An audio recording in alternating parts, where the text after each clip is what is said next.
morning, church. Good morning. Good morning.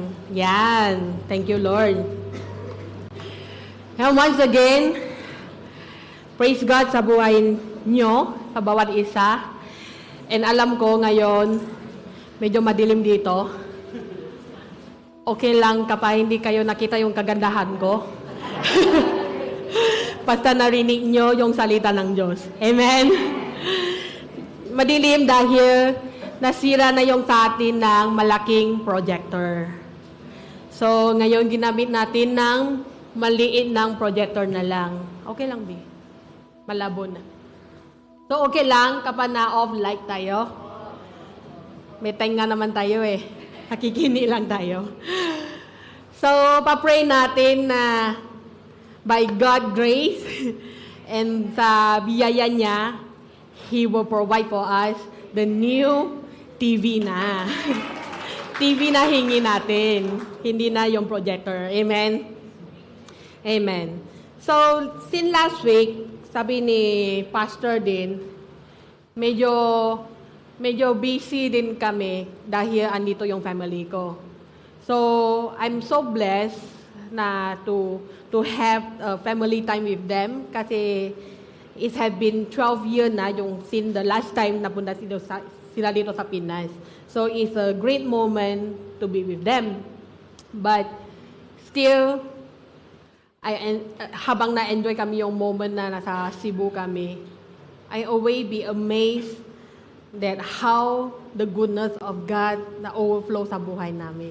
Habang nakita namin yung nature, yung ginawa Panginoon, how He really provide everything that we need, na-amaze kami. Kasi sobrang kabutihan ng Panginoon. Amen? Amen. Since last week, di ba, sabi ni Ate Rosel, let us always remember the goodness of God and always remember how He loved us. So, today, I want to show you one picture. Nakita nyo ba? Medyo malabo pa din. Kung hindi yung nakita, pikit na lang kayo. So, itong picture, kung napansin natin, alam natin na itong story na yan sa Bible. Which is, Jesus healed the paralyzed man. Jesus healed the paralyzed man. So today, I want to bring you to this story. Bakit pa uli-uli naman itong story? Pero syempre, I believe that every story in the Bible, there is different revelation from the Lord. Sometimes there is revelation that how God healed the man, but today I want to bring you to another revelation that God has given to me. So, basa tayo in the book of Mark chapter 2, verse 1 to 5. Sabay-sabay tayo. Pumalik si Jesus.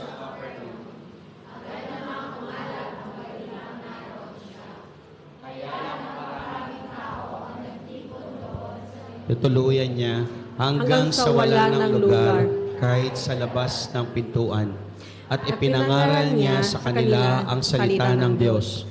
Habang siya ay nangangaral, may mga taong dumating kasama ang isang paralitiko nasa higaan na buhat-buhat ng 4 na lalaki. Dahil sa dami ng tao, hindi sila makalapit kay Jesus. Kaya binutasan nila ang bubong sa tapat ni Jesus at saka ibinaba ang paralitikong nakahiga sa kanyang higaan. Nang makita ni Jesus ang kanilang pananampalataya, sinabi niya sa paralitiko, "Anak, pinatawad na ang iyong mga kasalanan." Amen. Amen. Let us pray. Hallelujah. Lord, we thank you so much, oh Father, for your word. Lord, we thank you, Father, that we know, Panginoon, that in everything that we do, Panginoon, that you are always with us. And God, today, oh Father, as we simply come before you, Jesus, and we humble come before you, God, Lord, we are asking you to purify our heart, cleanse our mind, Lord Jesus, and give us, oh Father, God, Lord, the focus on your word alone, Lord Jesus. And God, Lord, I pray that you will come and take your throne and come and rule over us this day, O Father. And let your word, O Father, be manifest, O Father. We thank you, Lord Jesus. We bring back all the glory into your name. In Jesus' name we pray. Amen and amen. Amen. Amen. Amen. So, sa Bible na to,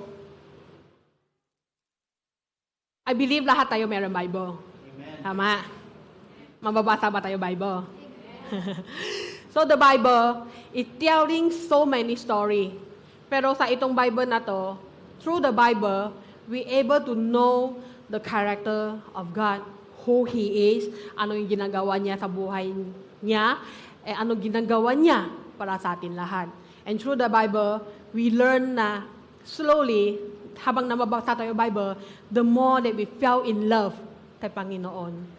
The more we spend time with Him, the more we know His character, and the more that we know that who He is sa buhay namin. And today, as we read the story kanina, alam natin na itong story na to. We know that what Jesus do, we know that Jesus will heal itong tao na yung may sakit, pero kahit alam natin na itong kwento na to. Today, I want to bring you to another revelation. Let us talk about friendship. Friendship. So today topic ay friend. Friends.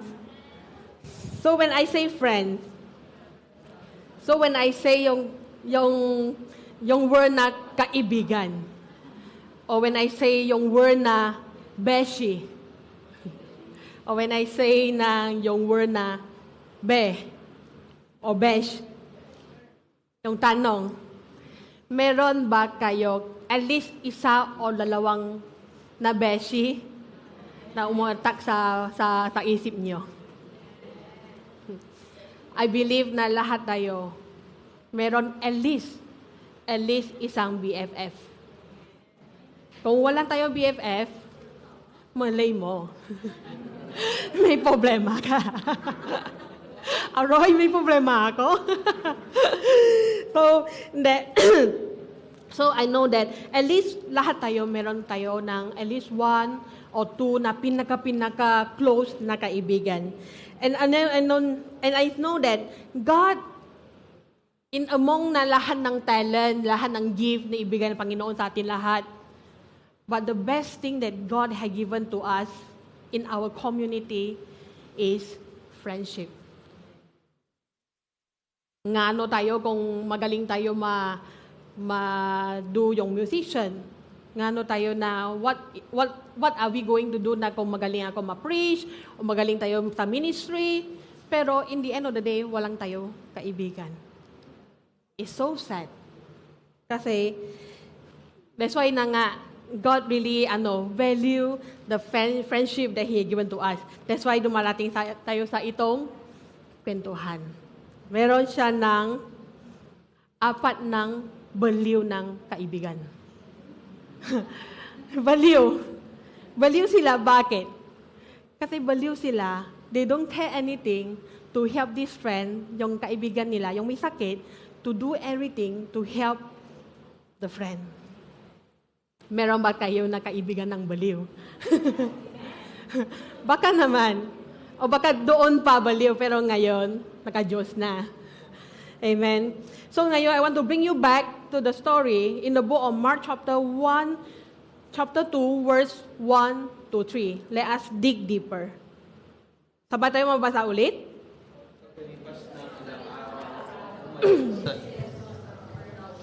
Agad naman kumalat ang balitang naroon siya. Kaya napakaraming tao ang nagtipon doon sa tinutuluyan niya hanggang sa wala ng lugar kahit sa labas ng pintuan. At ipinangaral niya sa kanila ang salita ng Diyos. Habang siya ay nangangaral, may mga taong dumating kasama ang isang paralitiko na nasa higaan na buhat-buhat ng 4 na lalaki. So ito, if we read the story, alam natin yung kwento na to. Si Jesus nasa loob na isang bahay. Habang may preach niya, habang natiteaching niya, ang dami ng tao punong-puno na nasa loob ng bahay, hanggang sa labas ng bahay. So what it mean that when Jesus teaching, people come to amaze sa teaching niya, or sometimes people was hunger sa salita niya. Or some people, or maybe sometimes yung teacher noon, yung Pharisee or what, they are curious what Jesus is doing. Kasi they so-called na meron silang ng pride, alam nila na mas magaling sila, so sometimes they come trying to mock Jesus. So, habang tayo na babasa yung verse 3, sabi niya dito, habang siya ay nangangaral, may mga taong dumating kasama ang isang paralitikong nasa higaan na buhat-buhat na 4 na lalaki. In English, sabi niya, 4 men arrived carrying a paralyzed man on a mat. We all need a friend. The first point I want to give to you is, we need a friend that carry each other mat. We need a friend that carry each other mat. Yan. Thank you, MM. So we need a friend that carrying each other mat. Ano meaning na higaan? Higaan, as I remember yung teaching ko last time din eh. Same din eh, isang lalaki na may paralytikong din. Same. Pero this one is different man. Pero din siya din yung may sakit.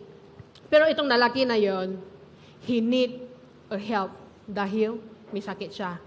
So, sinabihin dito, yung 4 ng lalaki, carrying yung mat niya, dahil alam nila, we are here to help one another. We are here to bear our friend burden. So yung higaan, maybe it mean that there is the burden, or there is the pain, there is the fears, that everyone may facing today. Lahat tayo, lahat tayo, minsan kala natin walang tayo sakit, pero sa totoo lang, ang taga-taga ka na walang yung devotion, kala mo okay ka lang, pero may sakit ka na sa puso, sa spiritual walk mo. O minsan, kala natin okay tayo, o minsan, matagal, kung nakita yung isang tao na yon, yan na naman, may galit ka naman sa puso. Kala natin okay tayo, pero deep inside of us, there is some hidden secret that inside of us. So ito yung yung higaan. Higaan natin yun. So, as we know na in the book of Acts, how they help each other. Kung nabasa tayo in the book of Magagawa. Yung magawa, yung dating panahon, then they come to church, how they help each other. Kung nakita nila yung ibang tao, meron silang burden, anong ginagawa nila? Inabenta nila yung mga lupa, ari-arian nila to help other people. Today, meron pa tayo ganyan ng kaibigan. Utang mo, bahala ka. It's hard to find a best friend now. That's the sad truth. So, pero God give us the best example how to be someone best friend. Kahit na in the Old Testament, even in the New Testament, diba, yung in the book of Acts, how they really help one another is really speak sa buhay natin. Sometimes we need to ask ourselves na, ako ba, kaya ba ako katulad nila? Kaya ba ako? So, I remember, friends that carry each other mat, carry each other burden. Last Tuesday, kami ni Lucky at si Nanay, punta kami sa Olongapo. Napunta kami sa Olongapo dahil para sa Magiramay. Kasi one of our dear friend in our church has passed away. So she had passed away. Magiramay din kami doon sa kanila. And then, narating kami doon sa bahay ng bunso niya, which is yung anak niya, si bunso. And then, magkwentuhan kami. Ang dami kwentuhan, tungkol sa mama niya, tungkol sa kanya, yung family niya, yung buhay niya lahat. Pero I remember na yung one thing yung sinabi niya sa amin, yung share niya sa amin. Dati, actually, yung itong bunso, 41 years old na siya. Pero habang 41 years old na siya ngayon, meron na siya apo. Kabata siya. Pero ano siya, when he share yung mga buhay niya, na-share niya sa amin, dati, medyo kaya siya. So, medyo mayaman din siya. So, medyo mayaman siya, noon, ang dami siyang kaibigan. Sabi niya, there's one time, he could spend 25,000 sa isang gabi para sa food nila, sa inuman nila. 25,000 a night. Pero ngayon, habang the moment na ngayon, nakaroon na siya sakit, mawawala na yung mga friend niya. Tapos yung mama niya, yung namatay, there's only one friend coming to him. Makiramay. Ano yung story behind? We can have so much friendship. We can have so much friend na sabi natin, uy, kaibigan. Uy, beshi dito, beshi dun. Pero deep inside of us, we know that who is the only one who stand with us when we have burden and when we have problems sa buhay natin. Amen? So, even though carrying each other mat, we need a friend who will help us in carrying our mat. Hindi lang para sa atin, sometimes we need to help other to carrying the mat also. Ano meaning? When sometimes, yung kaibigan mo, naka-diet. What naman nga yan, nabigay kayo yung pagkain. Alam nyo naman ano yung hindi maganda para sa kanya. So if you really love someone, you will help them. Amen? Tama? So I also appreciate na there's a friend help me habang minsan kapag may sakit ako, may lanat ako sa spiritual ko o sa whatever. There's a way a friend being here with me as well.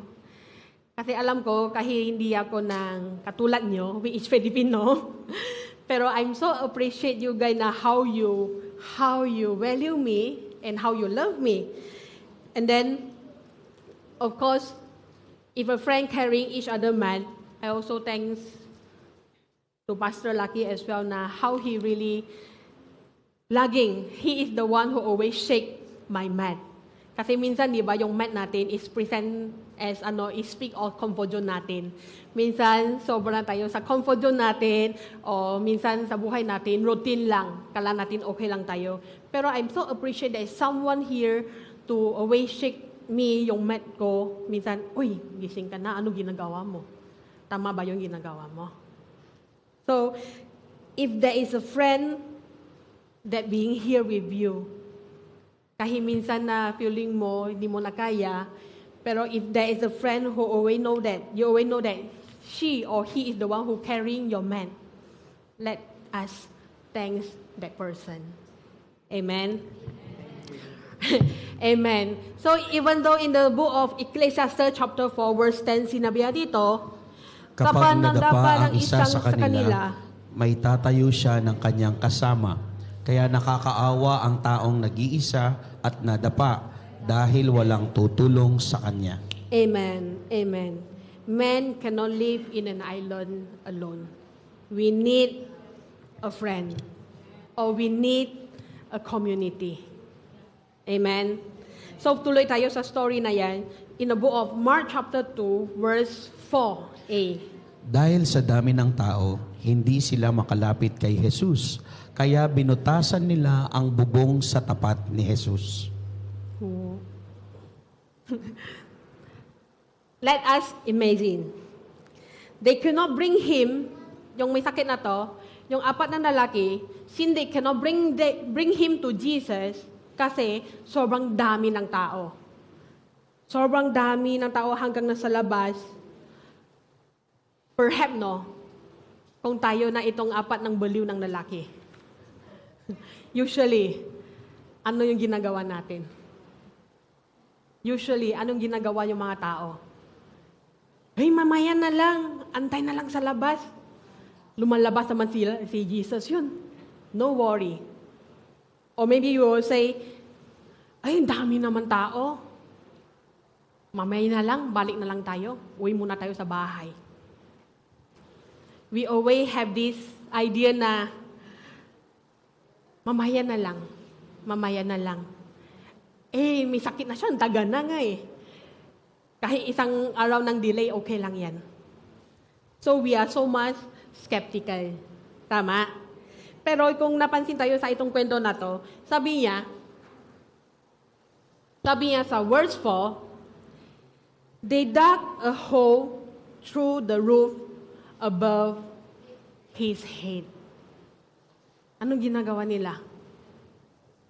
How they put a hole in the ceiling.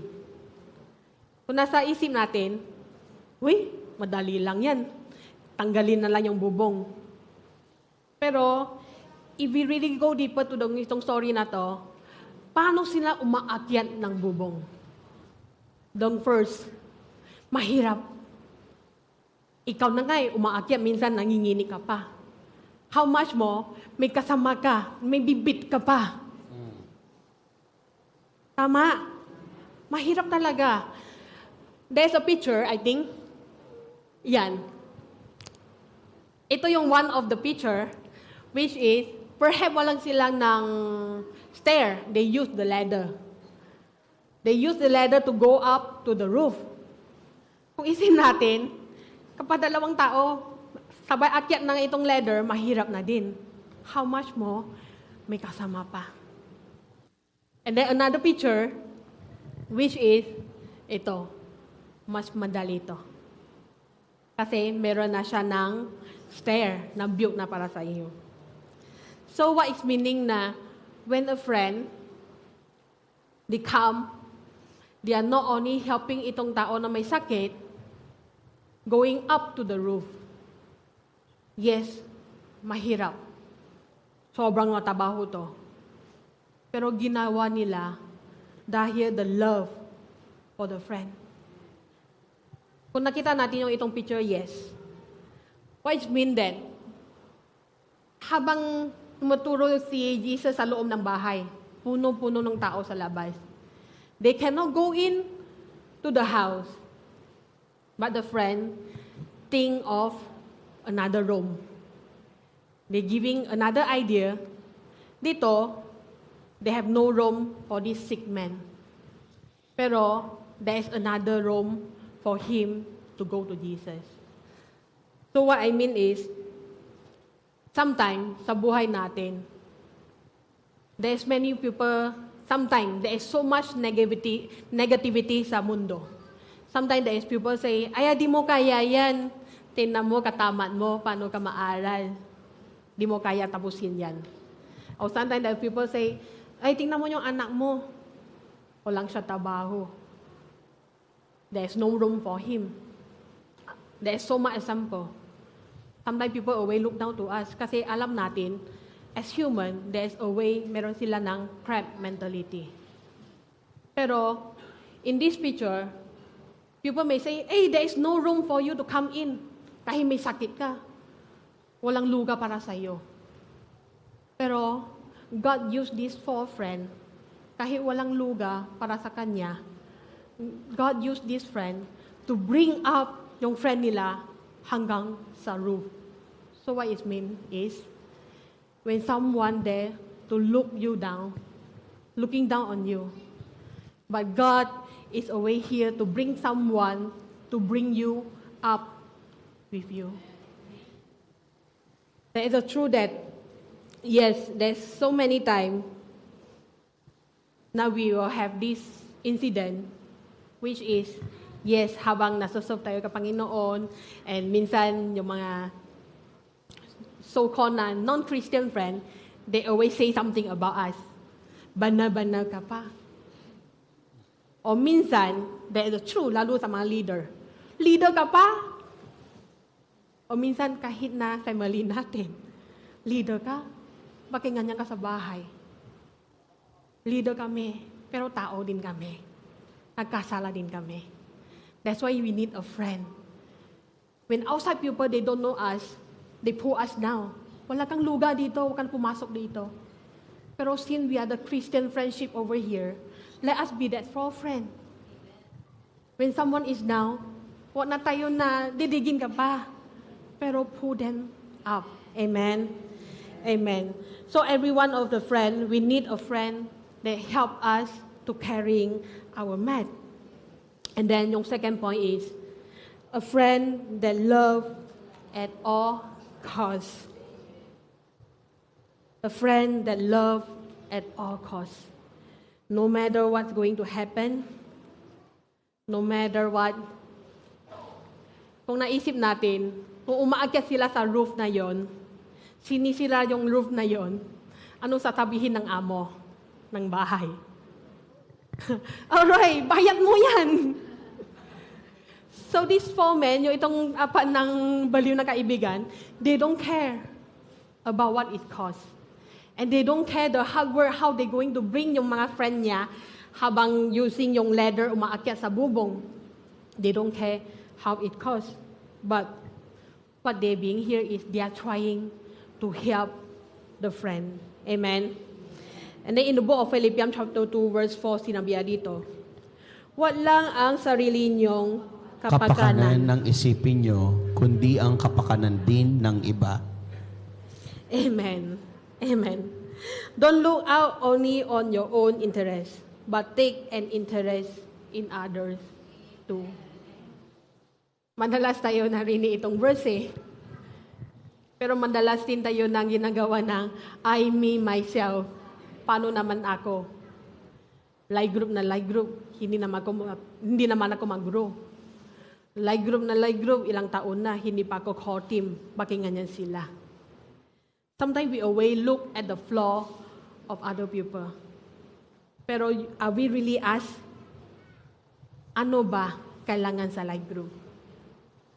Kasi alam natin, yung apat ng lalaki yan, when he carrying yung itong sakit yung itong lalaki na yung may sakit, which means yung isang apat na tao yon, it can be, yes, it can be your best friend, but sometimes, itong apat ng tao can be your leaders, can be your life group member. Sometimes, kala natin habang buhay, hanggang dito lang tayo. Pero are we really giving them a chance to carrying us? Bakit?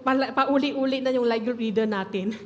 Paulit-ulit na tanong nga sa atin na, "Uy, be, kailan ka free?" Pauli-uli na tanong, "Oh, be, meet tayo." Kahit ilang beses ka na sabi, ayaw ko na. Kasi, your life group leader, your core team, they know how to help you. And even though, naala ko sa isang kwento, yung life group leader namin, si Jolo. I remember yung noon ba, actually na kwento namin kasama si Esther noon. And then when Esther asked him one question, sabi niya, "What make you stay in the life group? What make you stay in the life group or in the church? If today I ask you the same question, what make you stay in this church?" Ay, paulit-ulit lang naman eh. Sa life group, paulit-ulit naman yung teaching eh. Pero what make you stay in the life group? Jolo say this.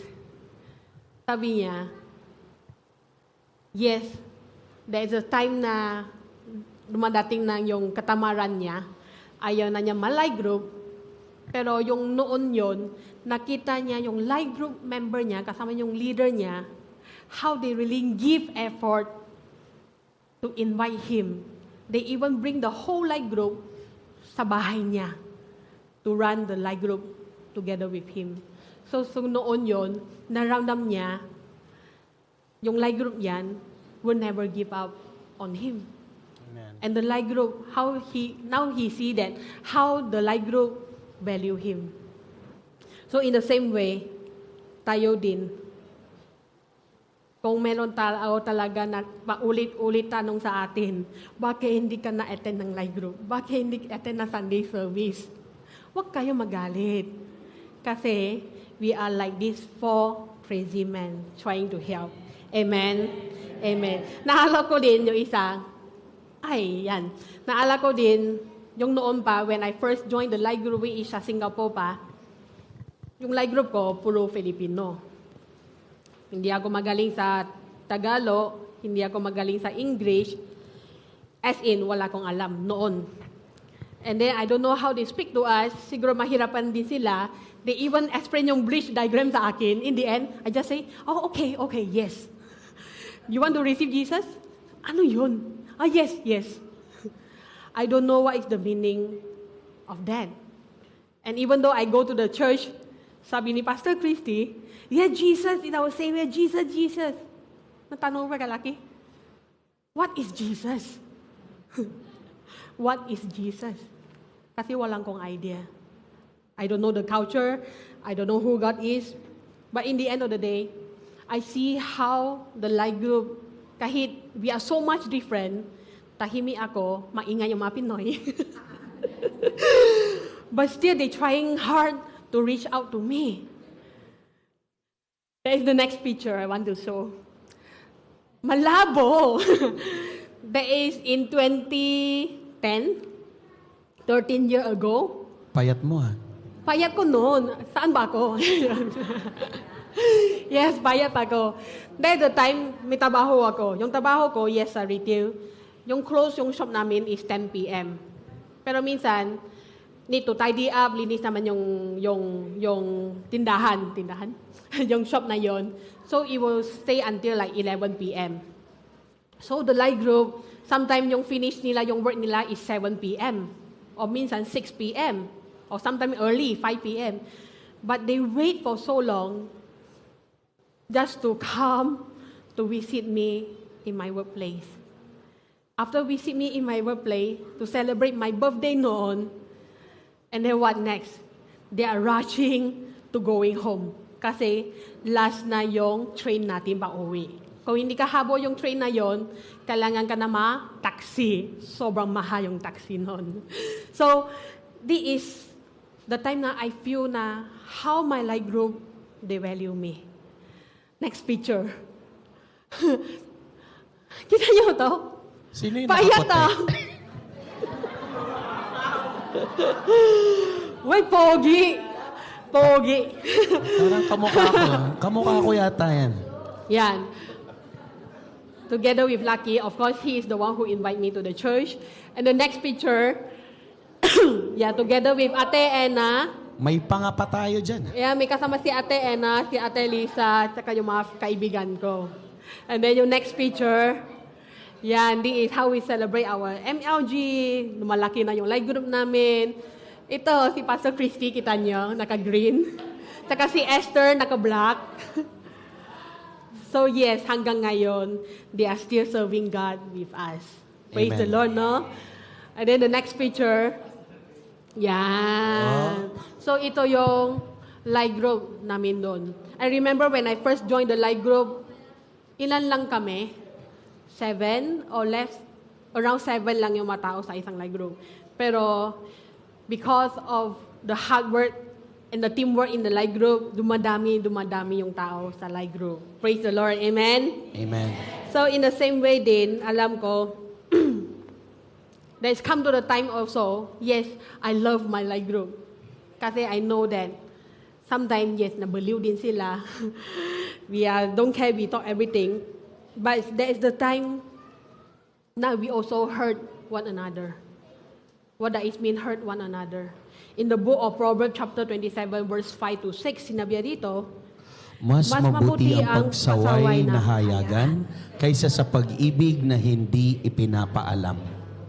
Ang masakit na pagsaway ng isang kaibigan ay may katuturan, ngunit ang halik ng kaaway ay hindi maaasahan. Amen. Amen. Balik tayo sa verse 5. Sabi sa English, better is open rebuke than hidden love. Better than open rebuke than hidden love. Meron ako tanong sa inyo lahat ngayon. How many of you and how many of us has been rebuked or correct by your leader? Wala pa yung iba? Let's mean they don't love you, ah. Ako, madalas ako. Ako na syempre, asawa ko eh. High priest siya eh. Kung meron ako konti, yung gawa na ini maganda, yun na siya. So, yung itong verse na sinabi niya, better is open rebuke than hidden love. Is let me think of yung noon when I see the new believer sa life group. Yes, I have my life group leader, which is yung kanina nasa picture yung sa taas, si Ate Lisa. When I steer the new believer, I don't understand thing. Ayan, naktapan yung mukha niya. Dahil new believer ako, there is so much thing that I don't understand. Bakit mga Kristiyano, bawa masuot na bikini sa beach? Punta tayo sa beach eh. Ano ba kailangan susuotin? Hindi ba bikini? Suotin ko yung bikini, punta sa beach. Sabi yung like dito ko, natanong niya sa mentor ko noon, bakit sinuot si Chow yung bikini sa beach? Nagali ko kay Lucky. Punta tayo sa beach, ano susuotin ko? Long sleeve? Legging? Because I was so blind to the thing in this world. And then what happened, the next thing is, dahil sobrang in love kami ni Lucky.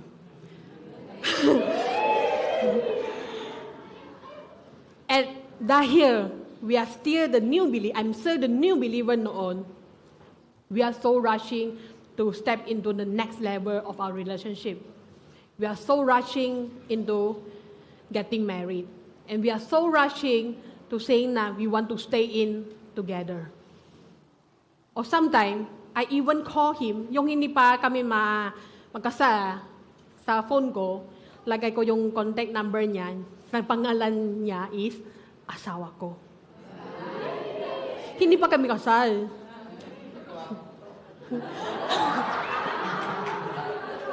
Hindi katulad na ngayon, no? Hindi katulad na ngayon mga kabataan. Kayo na ba? Di man. Pero kitang-kita.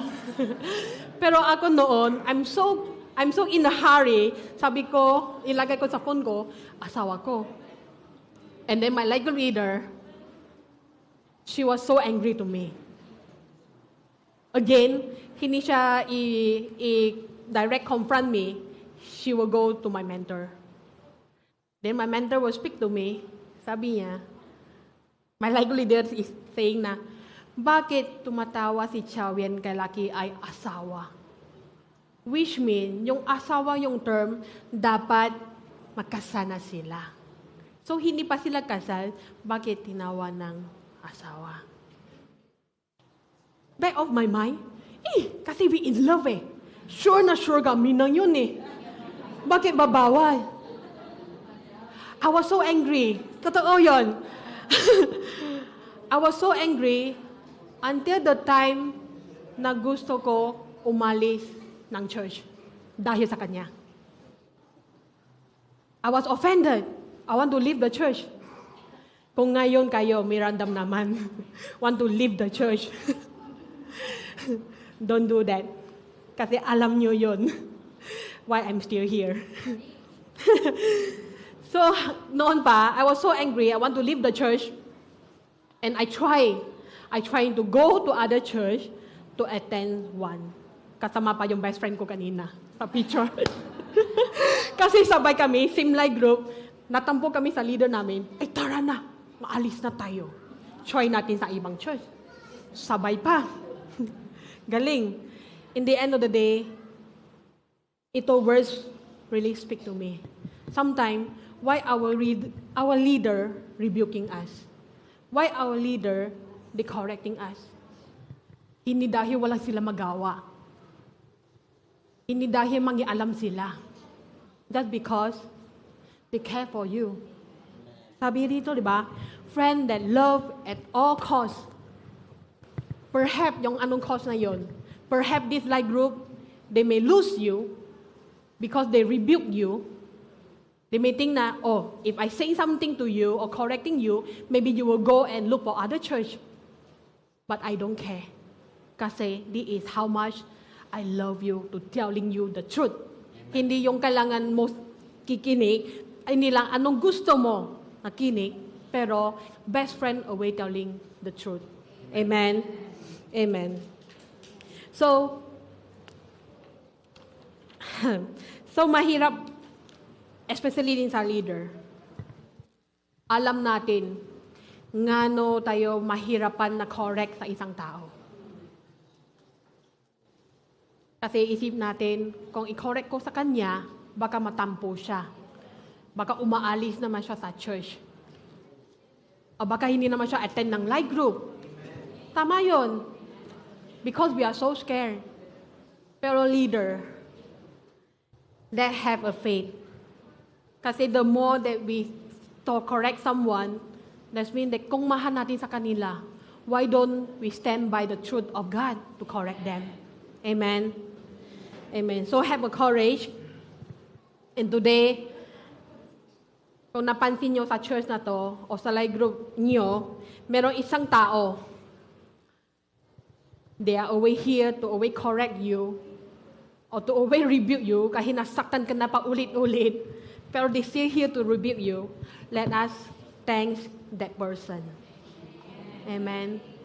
Thanks that person who sit behind you, or life group leader nyo, paulit-ulit sila na to teach you, nga. But let us thank them. Thank you, Pastor. Thank you, Pastor, paulit-ulit kami. O ina-affirm ko naman kayo.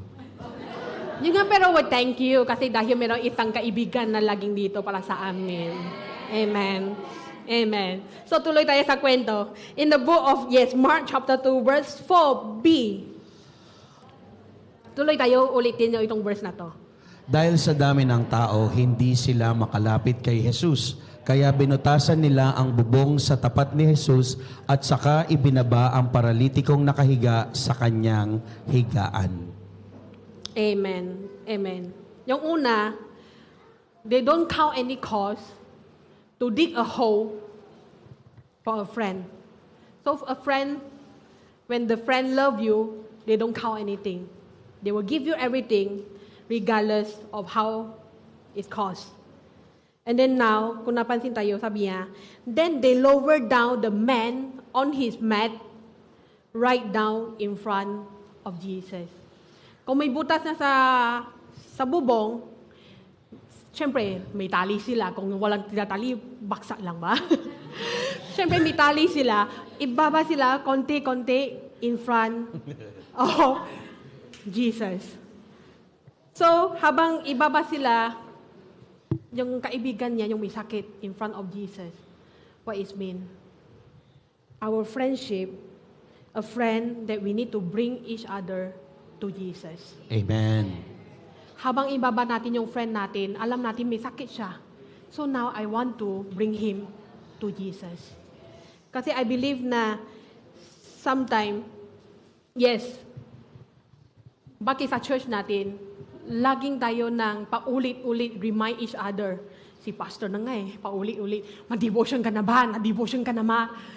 Araw-araw, parang bigin ako. Na-devotion ka na ba? Gising-gising umaga, nasa cellphone ka. Wow. Praise God sa buhay niya. Dahil I have this friend, always remind me every day sa buhay ko that I need Jesus. That I need Jesus. Kahit nga kabisi sa buhay ko, He always bring me to Jesus. To Jesus first. And how many of you, kahit nasa ngayon, how many of you nasa church ngayon, dahil meron kayo isang kaibigan na paulit-ulit, never give up in calling you, tara na, ma-church ka na. Tara na, sama ka na sa life group. Meron? Paulit-ulit. Kahit minsan ayaw ko na nga eh. Pero dahil sa kulitan niya, I make a decision. Sige na nga, isa lang one time lang. Try ko lang. So we want to thank that friend that who bring you to the church or who Amen. bring you to the life group to let them know, Amen. to let you have a relationship with Jesus. Amen. Amen. So last verse I want to give to you today. In the book of Proverbs chapter 27 verse 17. And iron sharpens irons. So one person sharpens another. In Tagalog, Kung paanong pinatatalas ng bakal ang kapwa-bakal, ang tao na may matututo sa kanyang kapwa-tao. Amen. Amen. We need one another. As iron sharpen and iron. Di ba iron sobrang tigas yun? Minsan, sa tigas ulo natin.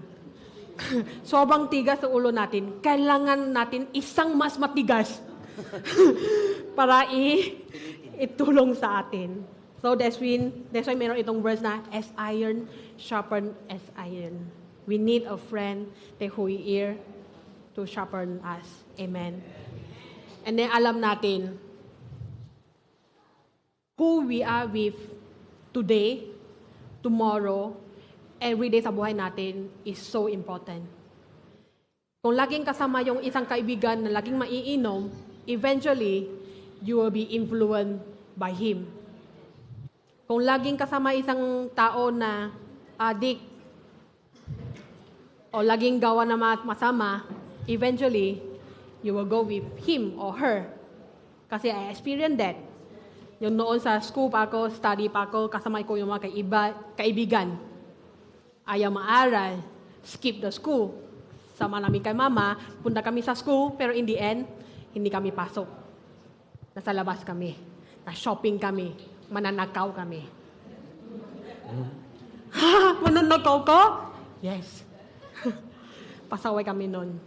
Kasi, kasama ako kaibigan ng pasaway.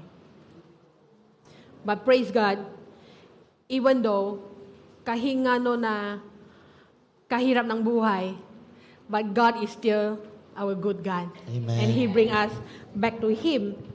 And then why I say na who you are with is so important. Kung laging kasama yung life group member nyo araw-araw, do you even have a thought to do something that tempted you to do? Kung laging isang tao na remind sa'yo, sa bahay nyo, sa life group nyo, everyday send siya ng devotion, everyday tumatawa niya sa'yo, kumusta naman araw mo? Anong ginagawa mo? Minsan, gusto mo gawa ng kasalanan. Pero dahil sa isang kaibigan, minsan God used him or her to stop you from sinning. Amen. Which mean, kung minsan, yes, andyan yung pasubo, andyan yung temptation, malapit ka namang sin. Minsan, madalas sa mga kabataan ngayon, open ka na cellphone, gusto mo na masin. Pero praise God, dahil minsan, meron kayo kaibigan, o meron kayo na so-called na Christian friend, sometimes na pop-up sa phone nyo, nasa niya devotion niya. Sakto para sa akin, malapit ko na ma-tempted. Amen. Praise God, we have this friend. And life is like a roller coaster. We may not have to choose what we go through in life, but we can choose who we go through with and who sit beside us.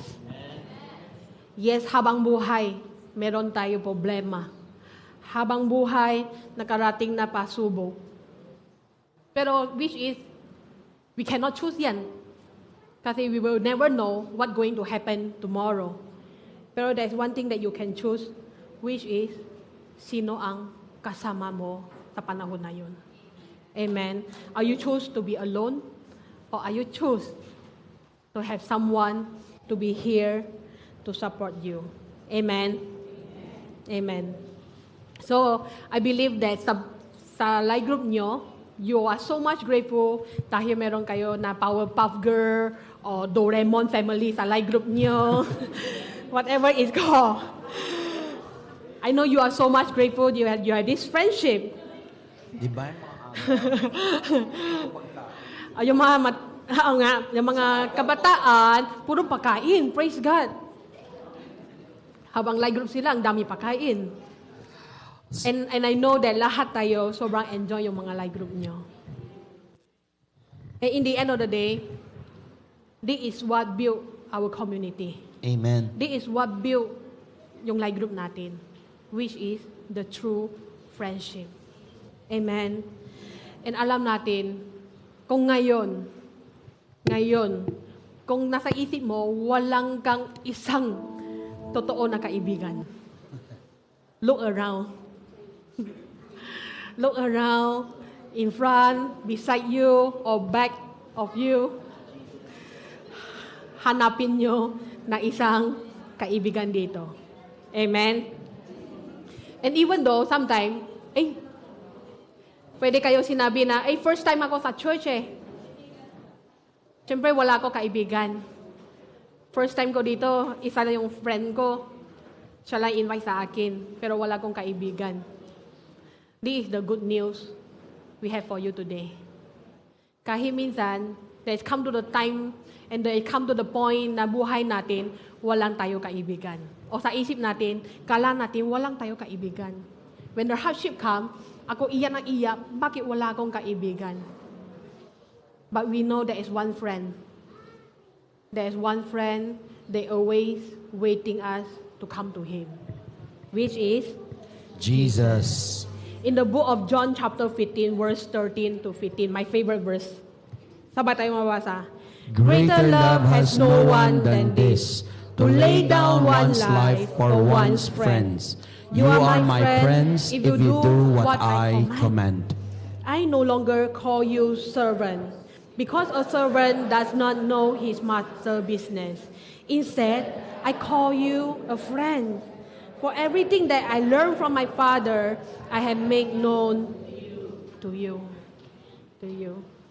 Madalas tayo, we thought Jesus nasa taas siya. Ang hirap na maabutin kasi sa taas-taas niya, ang taas na handle, yung standard niya.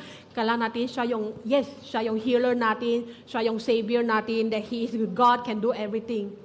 But madalas, we don't see Him as our friend.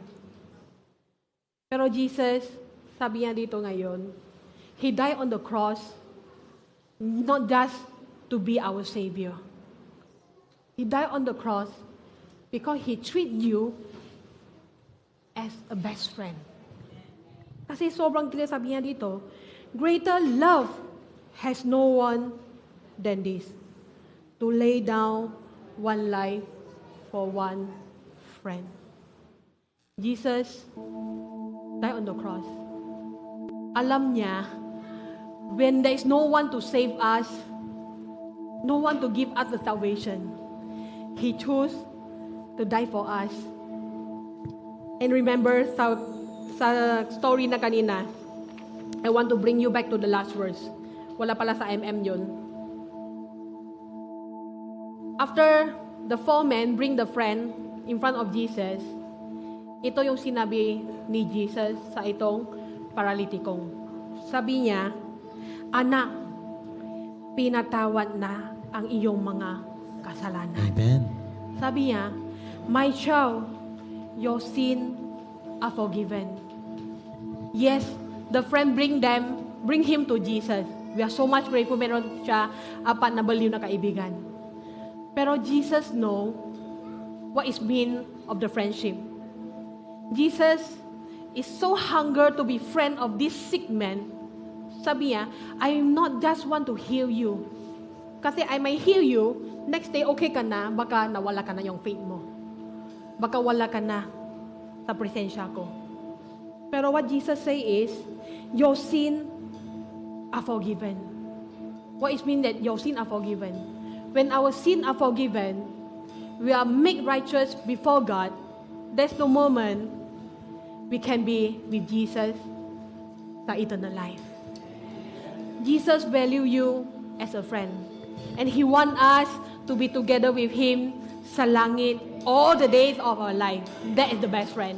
The best friend will not leave you alone in the church. The best friend will not leave you alone wherever you are. But the best friend always want to be with you all the day of your life. Amen.